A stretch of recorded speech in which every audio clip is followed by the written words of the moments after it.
Segunda questão de Química da FUVEST 2017. Nós temos uma sequência de reações em que envolve a oxidação da pirita. Esse mineral que constituído é de sulfeto de ferro, entre outras coisas. A pirita, na verdade, é o nome do mineral e isso daqui não é pirita, isso é sulfeto de ferro. Cuidado, hein? Existem alguns conceitos aqui que são importantes mencionar.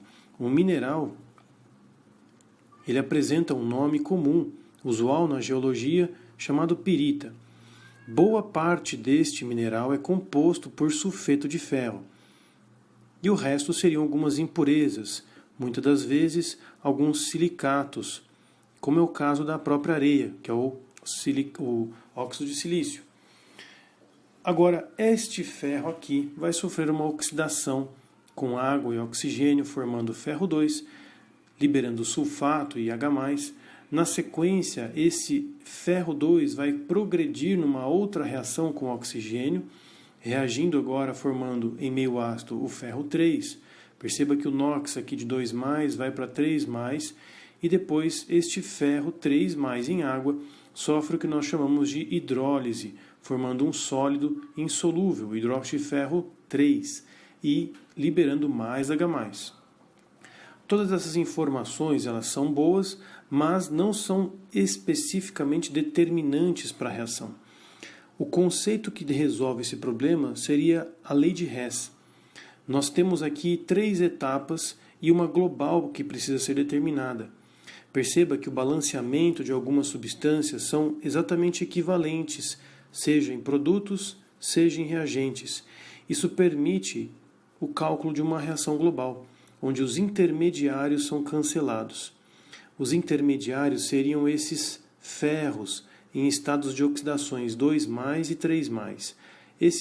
Essas espécies que aqui eu coloco em quadradinho, perceba que elas apresentam 2 mols tanto em produtos e 2 mols tanto em reagentes, o que permite um cancelamento matemático. Quando nós efetuamos uma soma das 3 equações, isso pode ser cancelado. Da mesma forma, esses 2 podem ser cancelados, como numa balança de 2 pratos em que eu vou eliminando as massas em comum. Sobraram apenas essas substâncias, que vão ser somadas agora. Eu tenho 2 mols de sulfeto de ferro 2, mais oxigênios. Perceba que aqui eu tenho 7 oxigênios e meio oxigênio. Se nós formarmos 7 e meio, isso dá exatamente 15 sobre 2.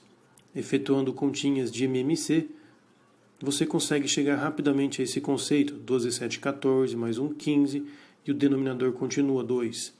Portanto, 15 meios de O2. Agora, somando as águas, perceba que nós temos 6 e 2, portanto, 8 mols de água, mais 2H+. Eu estou somando todas as substâncias aqui para ficar mais claro a próxima etapa, onde eu vou cancelar algumas delas. Progredindo aqui, nós temos 2 mols de hidróxido de ferro 3, mais uma água, mais 10H+, e 4 mols de sulfato. Agora, numa etapa global, seria interessante nós eliminarmos novamente alguns excessos. Perceba que eu tenho uma água aqui e 8 desse lado. Portanto, eu posso eliminar, escrevendo apenas 7 mols de água.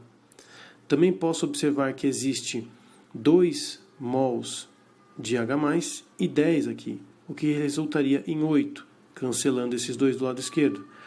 Portanto, nós teremos uma equação global, finalmente, de 2 mols de sulfeto de ferro e 15 meios de O2, que são as 2 espécies que mais me interessam aqui nessa questão. Portanto, essa minha resolução ela busca mais um treino da somatória de equações globais, que é muito comum na lei de Hess, como eu mencionei em físico-química. Lá nessa matéria que nós trabalhamos com esse conceito. E aqui nós temos o que nos permite responder.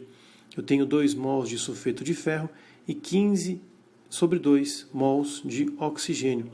Portanto, a razão que ele pede com relação aos coeficientes estequiométricos é 2 sobre 15 sobre 2. Fato esse que poderia ser feito desde o início, lembrando, né? Eu posso já tomar a decisão de fazer esse 2 dividido por 15 sobre 2, desde que eu já tenha na minha mente essa recordação desses conceitos. Assim, multiplicando o primeiro pelo inverso do segundo, nós chegamos a essa razão, 4 sobre 15. E por fim, o valor do pH. Perceba que no fim dessa história, nós temos 8 mols de H+. Portanto, o meio se encontra ácido. Quando o meio é ácido, ele apresenta pH menor do que 7. pH menor do que 7 indica caráter ácido. Portanto, nós temos que diminuir, ou o pH vai diminuir, uma vez que o produto, além de ser hidróxido de ferro, produz também H+.